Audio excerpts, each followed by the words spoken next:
On the evening of December 8, 1980, John Lennon and his wife, Yoko Ono, were returning home to the Dakota, their New York apartment, when a man called out to Lennon.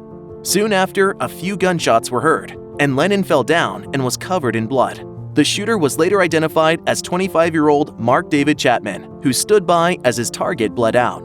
Earlier that day, Chapman was outside Lennon's building with a copy of the album Double Fantasy, which he wanted Lennon to autograph.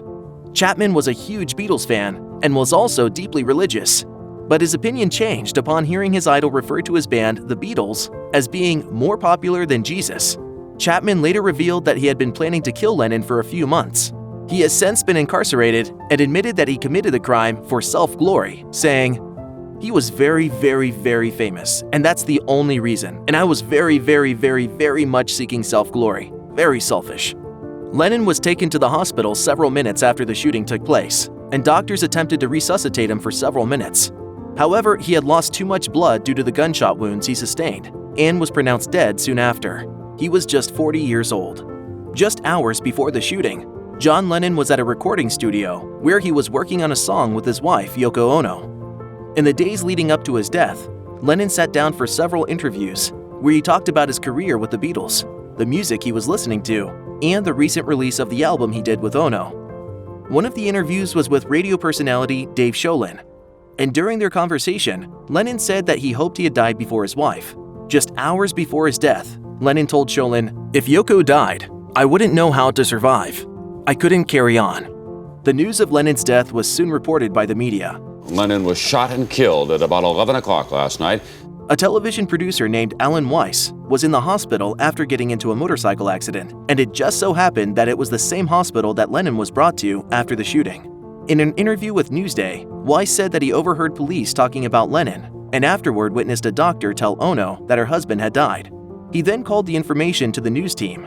Soon, ABC News caught wind of Lennon's death, and Monday Night Football was interrupted to report the news. The days that followed consisted of fans mourning the death of a legend.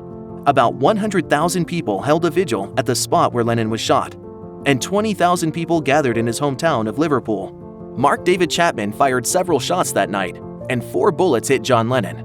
Dr. David Halloran was on duty at the hospital and was the surgeon who gave Lennon a cardiac massage, hoping to get his heart beating. The heart itself wasn't hit by the bullets, but the vessels near the organ were damaged. Dr. Halloran told Inside Edition, "We weren't getting a pulse back, we weren't getting blood pressure back, we weren't getting pupil response back. He was very much gone." He was declared dead at 11:15 p.m. The medical examiner who conducted Lennon's autopsy reported that 2 bullets penetrated the shoulder and 2 bullets went into Lennon's back. He also said that Lennon died of shock and massive blood loss, and added that the death was almost immediate.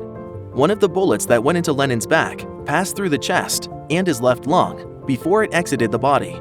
Another bullet also hit the left lung and was lodged in his neck. By the time Lennon arrived at the hospital, he had no pulse. Chapman was charged with second-degree murder and was sentenced to 20 years to life after entering a guilty plea. He has been denied parole 11 times as of 2020 and will most likely spend the remainder of his life in a maximum security prison in New York.